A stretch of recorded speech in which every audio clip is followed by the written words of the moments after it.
Beautiful. Right. Oh, I don't even know where to begin. This is the exact moment that we don't record because it's a bad mood and I don't want to be on camera. But maybe we'll use it and it's worth sharing because it's trying to be, I guess, authentic. So we've just gotten into Pag in Croatia and it's really beautiful. It's quite different. And we've come out to go for a little explore. We'll bring the camera and we'll talk about where we are. And then we've just had, a 10-minute stop and conversation on the port jetty here now about disagreeing about what we should film and what we should have done. And so, I wanted to do a review of our experience at Plitvice, but that would have been more appropriate and authentic if we had talked about it at the end of Plitvice. But Plitvice is going to be a separate episode. I thought it was just going to be a part of this greater episode. We don't want to spend too much time in Croatia because people will get bored. It's just really fucking annoying. It just gets really overwhelming sometimes. What are we even doing? That the first impulse of when we get into a place is just to be recording things and to how it's going to look like and how people are going to receive it. I'm just feeling really overwhelmed. I was never a person that used to just take even photos, and it's really fun people watching and seeing everyone be tourists, and you kind of feel feel a bit superior when you're you're just walking into a place and the first thing you're doing is taking a picture, you're not even taking it in. I used to hold myself to that standard, and now I'm someone that pulls a camera out to talk about what an episode's going to look like and how people are going to respond to it and what's the purpose and the form and the audience, like I would an English assignment or if I was teaching the kids how to put together a text. And it just really feels like it's ruining this experience sometimes, and I'm not sure what it's really worth.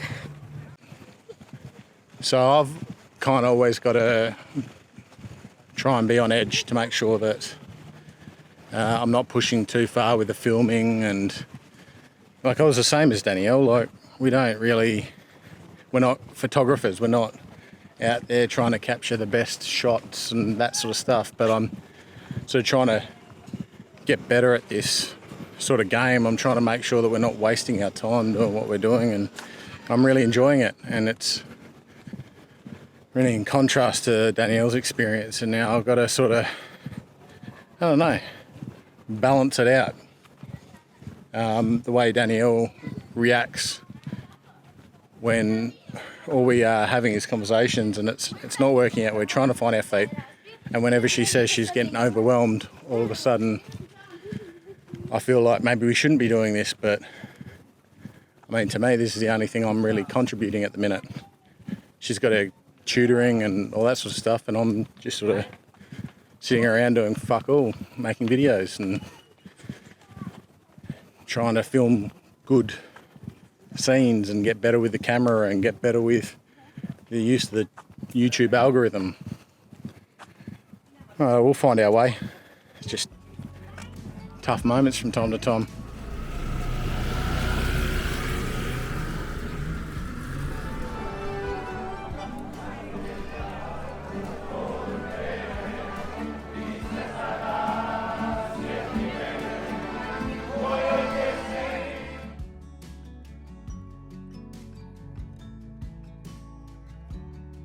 So we spent the rest of the day yesterday after getting in and obviously feeling like shit, just walking around and swimming, and then today we made some cevapis on cevapi sandwiches, which is a customary Croatian dish. I was lucky that I grew up with some Croatian mates, so I'd go around to Ali's and my mum would make it for us, Mira. So cevapcicis are Croatian, and you put them with the agja, which is like a roasted capsicum eggplant. It's absolutely delicious. But we made that, we had lunch and then went for a beautiful swim over at another beach that we had to drive to. So we had a really just lovely day and had some really big chats just about where we are, and just wanted to, I suppose, share it because at the crux of the matter, I think, is that I was having a bit of a crisis of authenticity. Because the truth is I don't love making these videos.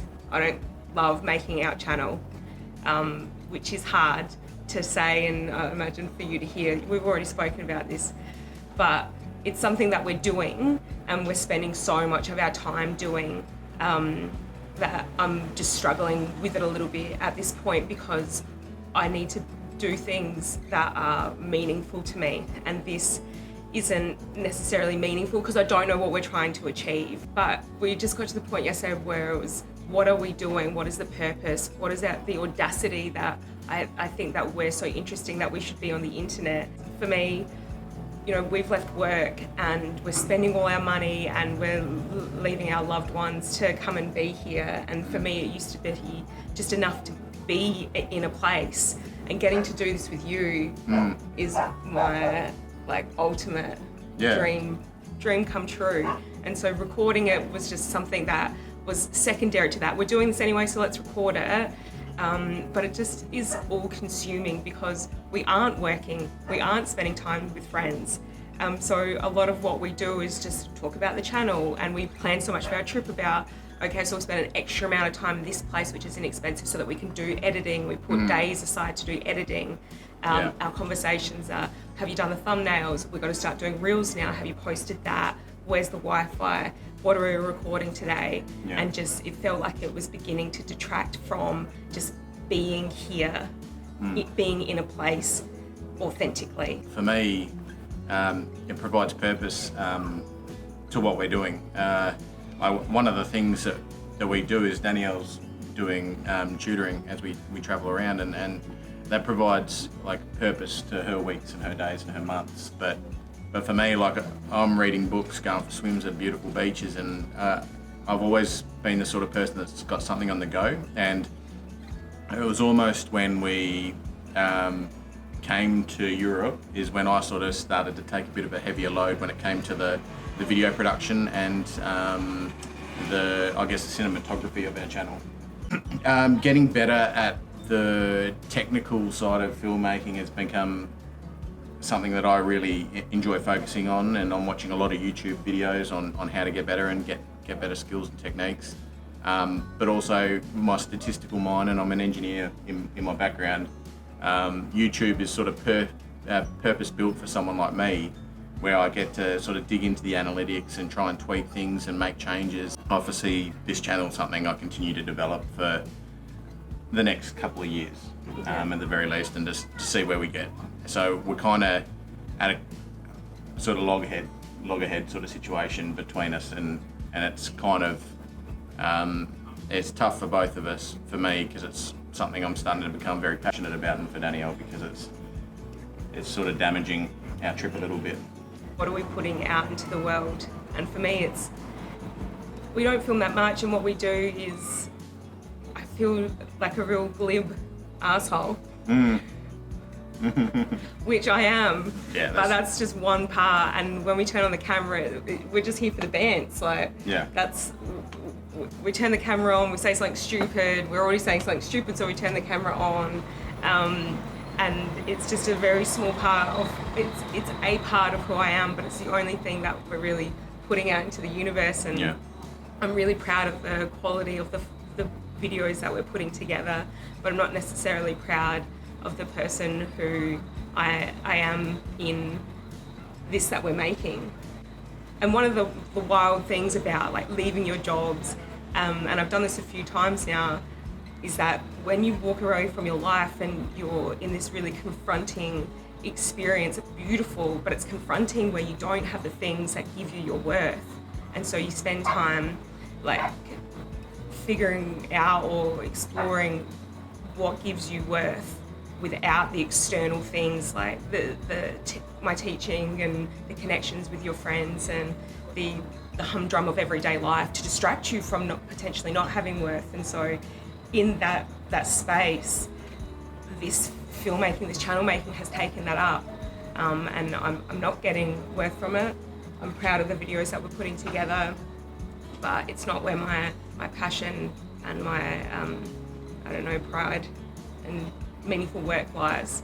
I want to spend my time writing, and I love teaching. Tutoring's been so lovely while we've been able to do that, and it's so nice for me to be able to do that. So I think it's just needs to have this time, and that's why I wanted to put this on the episode on the camera, because these are the conversations that we have when the camera is off, and this is a more truer indication of the type of people that we are when we're not being silly assholes. Yeah, and we're very individual people. I think the other clash comes from the fact that stylistically we operate very differently and creatively we're very different, and then we don't really talk that much when we pick up a camera, and then all of a sudden the person that's on camera is not doing what the filmmaker wants them to do, and that seems to frequently happen.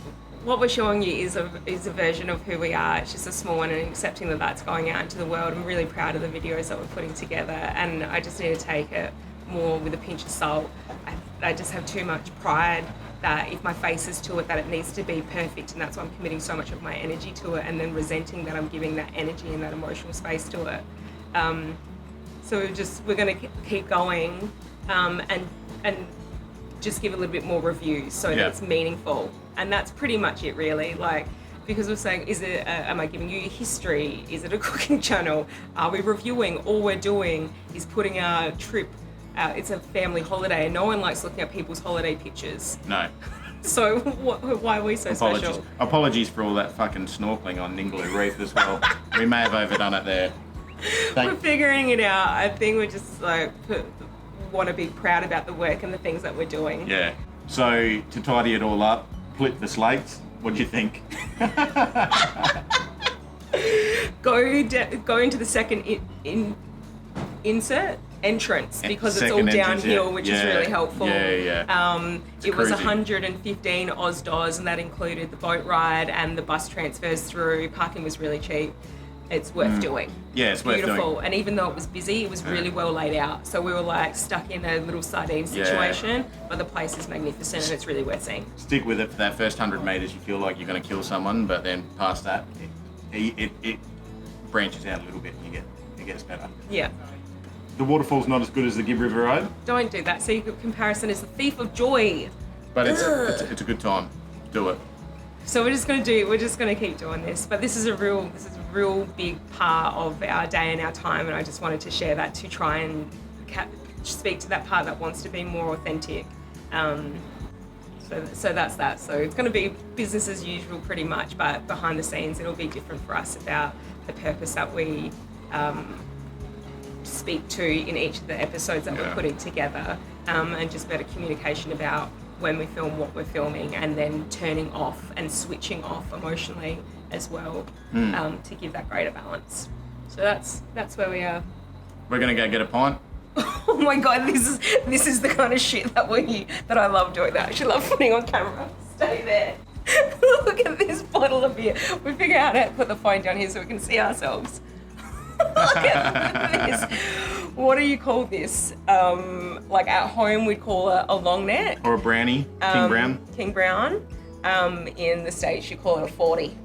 Yeah. A 40. This a is 40 ounce. No, this is more than a 40 ounce. This is 2 litres of beer. How much did this cost? I don't know. All up, the whole thing was less than $15. What, for a whole shop? For a whole shop. Oh my god, it's a screw top, like a bottle of Coca-Cola. You gonna drink first, Daya? Yep.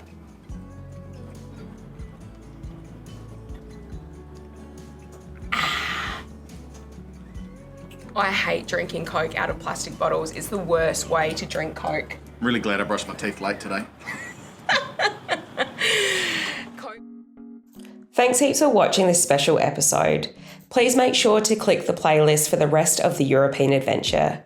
You can see where we started and how the bloody hell we got here, or never not.